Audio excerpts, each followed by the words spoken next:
Hi, welcome to HardReset.Info, dear viewers. In front of me REALME C30, and now I'm gonna show you how to clean your USB charging port on this device using only house. Okay, if you don't want to damage your USB charging port, I suggest to use only just and simple toothbrush, which you no longer use, because this is the best tool, this is the best safety tool to clean your connector.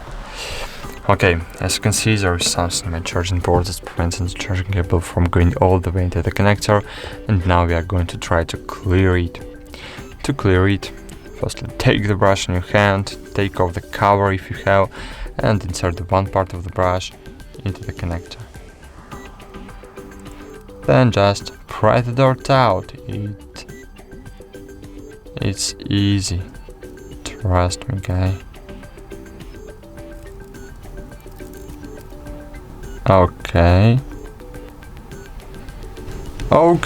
that's it.